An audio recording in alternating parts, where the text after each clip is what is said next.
काँग्रेसमध्ये कार्यकर्ते येत आहेत, नेते येत आहेत, प्रवक्ते येत आहेत. आपल्यासोबत अतुल लोंढे जे आहेत. अतुलजी, मला सांगा की EVMच्या संदर्भामध्ये पुन्हा प्रश्न उपस्थित होत आहेत. तर अशा वेळी तुमचा मार्ग काय असणार आहे आणि निवडणूक आयोगाकडे तुम्ही जाणार आहात का सुप्रीम कोर्टाचा मार्ग तुम्ही दाखवणार?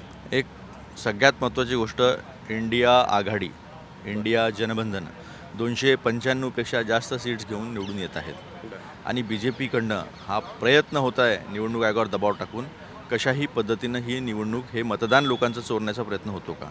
भूपेश बघेल हे यांनी 30% मशीन्स नंबर सेट टाकलेले आहे.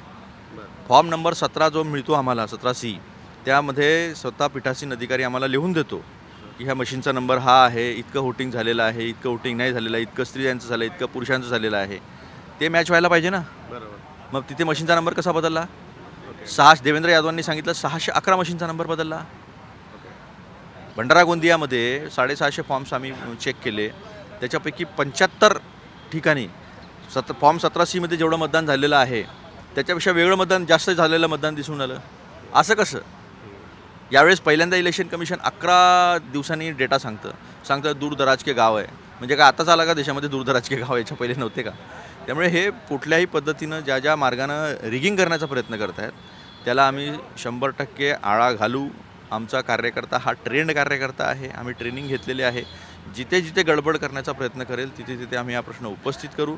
निवडणूक आयोगाकडे कालच आम्ही या संदर्भातल्या तक्रारी ज्या आमच्याकडे आल्या त्या सगळ्या आम्ही केलेल्या आहेत. निवडणूक आयोगाकडनं जर आम्हाला न्याय मिळाला नाही तर आम्ही सुप्रीम कोर्टात पण जाऊ. गरज पडली तर रस्त्यावर उतरून महात्मा गांधीजीच्या पद्धतीनं त्यांच्या मार्गानं आम्ही आंदोलन करू. पण एक गोष्ट मात्र खरी आहे की जनतेचं मतदान जे आहे ते भाजपला यावेळेस आम्ही चोरी करू देणार नाही.